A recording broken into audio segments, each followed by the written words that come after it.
माफ कर, ती नाती आभार मानण्याच्या पलीकडची आहेत. एक कविता आहे ती फक्त सादर करतो आणि आपण निरोप घेऊया. फक्त एक ग्रुप फोटो होईल तो आपला एक नेहमीचा म्हणून घेऊया आपण. कविता सादर करतो मगच सांगतो. मग कोणाची येते सांग. तुमच्या माहितीसाठी सांगतो, सगळ्यांसाठी आहे. तुमच्या माहितीसाठी सांगतो, एक कवी संमेलन जमलं होतं. त्यात अल्लाने कुराण नावाची कविता वाचली.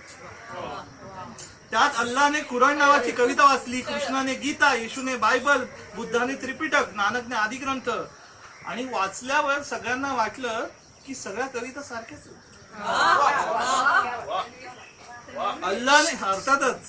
अल्लाने कुराण नावाची कविता वाचली. कृष्णाने गीता, येशूने बायबल, बुद्धाने त्रिपिटक, नानकने आदिग्रंथ. वाचल्यावर सगळ्यांना वाटलं की सगळ्या कविता सारख्याच आहेत. चोरली की काय संकल्पना बाकी सर्वांनी. आपल्या फेसबुकवर नेहमी होत असत. चोरली की काय संकल्पना बाकी सर्वांनी कमी अधिक. काय झालं असेल नंतर? त्यानंतर काय झालं असेल? शंका, राग, अपमान, घृणा, छेद. सगळे नुसतेच हसले. कवितेचे कागद बाजूला सारले, टाकून दिले पायाशी पृथ्वीवर.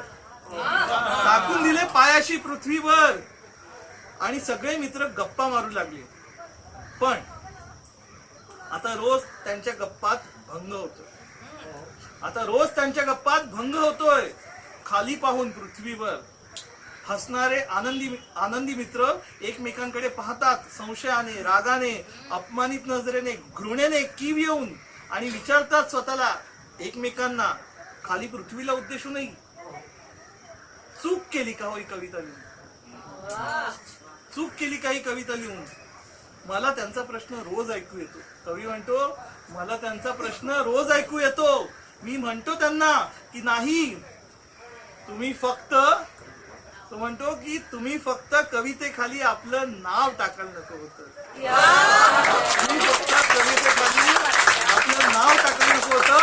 हेच चुकलंय तुमचं. कविता वाईट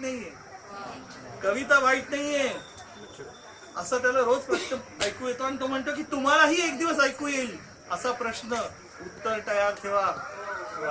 तुम्हालाही ऐकू येईल असा एक प्रश्न, उत्तर तयार ठेवा. तुम्हाला कवितांची जाण आहे असं ऐकलं आहे, म्हणून तुम्हाला सांगतोय, उत्तर तयार ठेवा.